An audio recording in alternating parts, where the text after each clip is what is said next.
This video is the first in a series that will document the start-to-finish build of a one-of-a-kind yurt.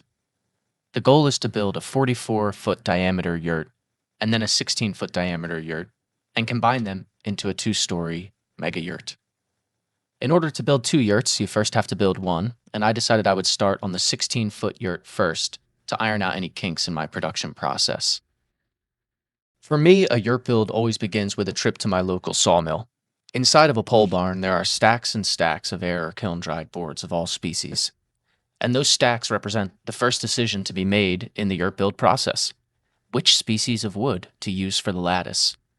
Most commercial yurt manufacturers weigh several factors, such as the cost, strength, weight, and workability, and land somewhere between Douglas fir, poplar, or spruce.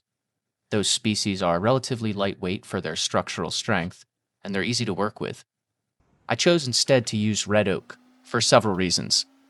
It is the cheapest hardwood available to me locally. It surpasses the strength of any other commercially produced yurt lattice, and it is a beautiful wood with a lot of character. However, it is much heavier, and it puts more wear and tear on all of the tools you use to shape it. Having decided that that was a price I was willing to pay, I picked out the nicest boards from the stack and brought them back to the shop. The first step is to get a straight edge defined on the boards so that I can rip them through my table saw. I use my homemade track saw to clean up the edges, and then with the whole stack ready to be processed, we come to the next decision point. What dimensions do we want to use for each individual piece of our lattice wall? I know that the final pieces of lattice are going to be around an inch thick, because that is how thick the lumber from the mill is. I decided to rip each piece down to 2 inches wide. This is as large as or larger than most of the big yurt companies, and gives us a final dimension of 1 inch by 2 inches for each of our lattice pieces. With that decided, it's a simple matter of running all of the planks through the table saw, using the edge we just cut as the reference against the fence.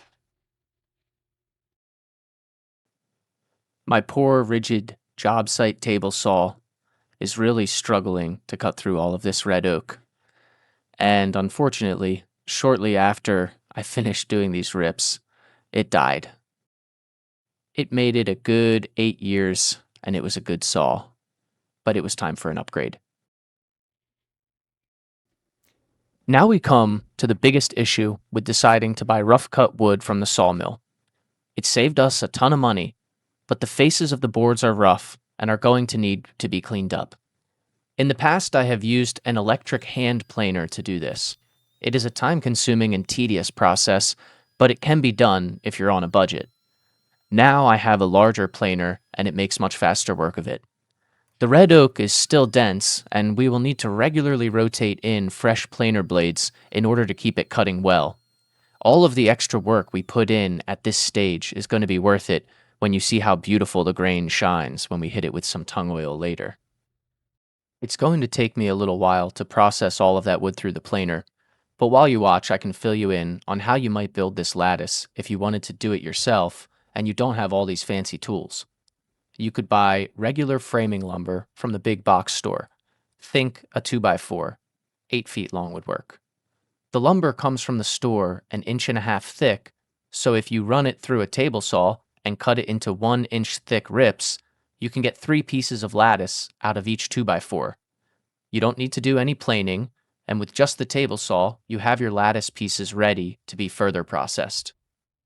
Of course, I've never been one to do things the easy way, and I like to overbuild, so going with the red oak and doing the additional work was just fine for me.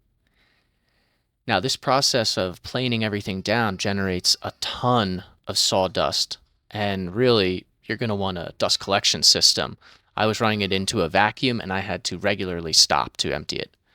Now we come to another aesthetic choice. You could leave the lattice as it is. The edges are kind of sharp. You could knock down the edge with a little bit of sandpaper, but I chose to use my router table and put a round over on all 4 of those edges. That little bit of attention to detail really makes a difference when you're handling the yurt and when you're living in it. The lattice is the part of the yurt that you interact with, and when it feels smooth and you never catch a splinter, it's worth the work. We've made a few of the easier decisions about the lattice, but now it's time to get down and dirty with the details. We need to know exactly how long our lattice pieces are going to be, how many holes we need to drill, and the spacing of those holes. Now, all of this math can be a little daunting, but there are some excellent resources online that can help. Start your journey on simplydifferently.org. The site hosts a wealth of information about yurts and traditional shelters and has an extremely handy calculator that helped me streamline my design process significantly. The calculator shows you a model of a yurt shell and allows you to change any dimension to suit your particular needs. Using this tool, I was able to design the yurt around the materials that were available to me. For instance, my lumber is 8 feet long, and I'm able to play around with the dimensions to see what angle my lattice needs to be in order to achieve a 7-foot tall wall while keeping the lattice under 8 feet long per piece. It turns out that a 45-degree angle for the lattice is perfect to achieve that 7-foot wall height.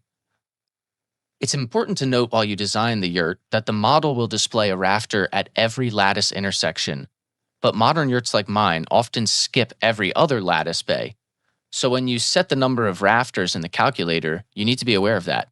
You are actually setting the number of top lattice intersections.